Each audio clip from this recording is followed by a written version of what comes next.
Can Zhen Huan, blessed with both beauty and talent, truly outshine all in the imperial harem and enjoy everlasting favor? As I walked out of the palace gate, I encountered Consort Hua. Following proper protocol, I kneeled and said, "I respectfully see off Consort Hua." Consort Hua sneered and walked away without acknowledging me. Ling Rong, seeing me slighted, expressed her discontent. "Sister, you suffered a lot from Consort Hua before.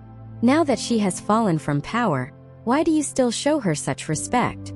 I dusted off my clothes and replied, "She might be out of favor now, but it's not certain that she won't make a comeback. It's better not to burn bridges completely. Besides, her rank is still above mine. If she chooses not to return the courtesy, it's her loss, but I cannot afford to lose my manners and become the subject of gossip. Mei sister, don't you agree?" Mei Zhuang nodded. "Indeed, that's the case."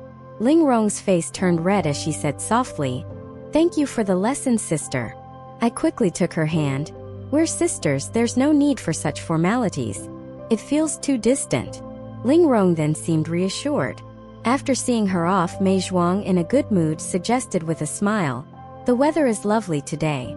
How about a game of chess in my palace?" I smiled. "Looking at you, holding back your smile until now, I can't learn that." "All right, I'll join you for a game to celebrate." Mei Zhuang couldn't hide her joy. Finally, we can breathe a sigh of relief. It's truly gratifying. She then showed a hint of annoyance. "It's a pity that only Consort Li was removed and not Consort Hua." I twirled a branch of azalea in my hand. We never really expected to take down Consort Hua. She has been in the palace for many years, and her influence is deeply rooted. Even the Empress, who oversees the 6 palaces, has to give way to her at times, which shows her impact. Moreover, the court is currently engaged in military operations in the southwest, where Consort Hua's father Murongjiong is crucial, so the emperor must have his reservations. The emperor, sentimental as he is, would not be harsh on her, but there will be a distancing from her. Indeed, that's to be expected. If we can serve as a warning to make her wary of us, allowing us to coexist peacefully, that's enough. After all, further investigation leading to widespread consequences wouldn't be a virtuous act. Now that we haven't removed her, I fear she'll be even harder to deal with in the future, becoming a significant thorn in our side," Mei Zhuang said, worry evident in her eyes. "She is a thorn in our side, and we are in hers. Now that she has lost Consort Li, a close confidant, and the power to assist in managing the 6 palaces, her vitality is greatly diminished. She'll likely focus on regaining the emperor's favor and competing with the empress for control of the harem, with little attention to spare for us. We should take this time to recuperate and prepare. Is there really no way to completely remove the threat so we can truly rest easy?" Mei Zhuang's brows were tightly knit, her dissatisfaction clear. "Every time I think of the incident at Qinli Pond, I'm restless." I shook my head helplessly. "We've already pushed the limits by getting to this point. Pursuing this further might implicate more people, something neither the emperor nor the empress wants to see.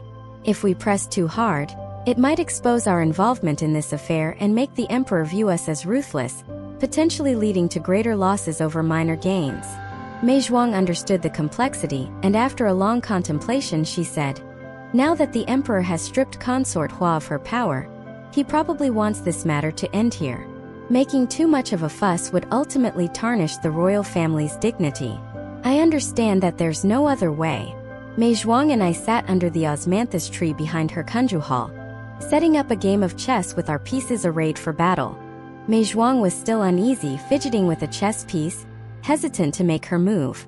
"Huaner, Consort Li has been Consort Hua's close aide for many years. Do you really think Consort Hua would abandon her? Besides, Consort Li is beautiful and of high status. I fear that if Consort Hua ever regains power, Consort Li might also have her day." I placed a chess piece on the board saying, "Consort Hua won't bother with Consort Li anymore. She's already heavily implicated. Why would she repeat her mistakes? Although Consort Li is beautiful and holds a high rank, she's not favored by the emperor due to her haughty speech and lack of people skills. How long has it been since the emperor visited Consort Li? What use is beauty and high status if one is not favored by the emperor?" Mei Zhuang smiled lightly. "True. Consort Li might hold a principal position in the palace, but she has no children, unlike Chao Ronghua, who has the support of Princess Wen Yi. Speaking of which, Chao Ronghua seems quite gentle, not at all like someone from Consort Hua's faction. Don't underestimate Chao Ronghua. The emperor might not favor her exclusively, but he spends 2 or 3 days a month with her. Over the years, she's remained a constant presence, I said, sipping my tea. The season's wind was getting warmer, comforting against my forehead. I focused on the chess game, casually adding, anyone valued by Consort Hua is no simple character. Mei Zhuang spoke casually, but her moves were calculated. After these continuous troubles, how could I underestimate anyone? Saying that every bush and tree looks like an enemy soldier might not be an exaggeration. There's no need to be overly cautious. Being too wary can make one indecisive. I observed the distinct arrangement of the pieces on the board and smiled. Sacrifice the chariot to save the general. Sister, I've won. The night deepened, the moon hung like a hook, its clear light like water, making the stars in the sky particularly bright, sparkling like a sky full of diamonds. I knew Emperor Xianling would come tonight. I dismissed everyone and lay quietly in bed, feigning sleep to conserve energy. The room was adorned with freshly picked gardenias, their lush green and pristine white hues as gentle as jade, quietly emitting a refined fragrance. Suddenly, a pair of arms gently embraced me. I softly closed my eyes. He had arrived. Huan, are you asleep? I gently extricated myself from his embrace, intending to kneel in respect, but he pulled me back, lying down beside me. I compliantly leaned on his arm. How is Consort Duan doing? She's the same as before, but she's become thinner. She struggled to sit up when she saw me visiting, but ultimately she couldn't. It was pitiful to see. If fourth brother has time, please visit Consort Duan more often. She would be very happy to see you, and perhaps her condition might improve faster. We continued to talk about Consort Duan's health, a casual conversation, but I knew that wasn't the main issue he wanted to address. Eventually, Emperor Xianling said, the matter of the poisoning has finally concluded. You can be at ease, and so can I. His eyes harbored a trace of coldness. I never mistreated Consort Li, yet she harbored such malice. In a soft voice I replied, the past is behind us, Your Majesty should not dwell on it any longer. Consort Li's resentment towards me was due to her regard for Your Majesty. Regard for me? He scoffed coldly. What she truly cared about was her own status and luxury, only she knows the truth. After a pause he continued, even if she did care for me, using it as a pretext to commit malicious acts is something I cannot overlook lightly.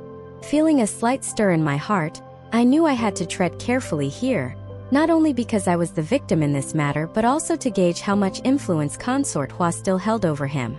Moving closer to Emperor Xianling, I softly said, Consort Li has already learned her lesson for her mistakes.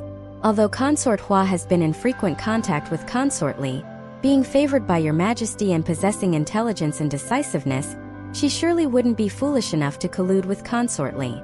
The word decisive could be interpreted in both positive and negative lights.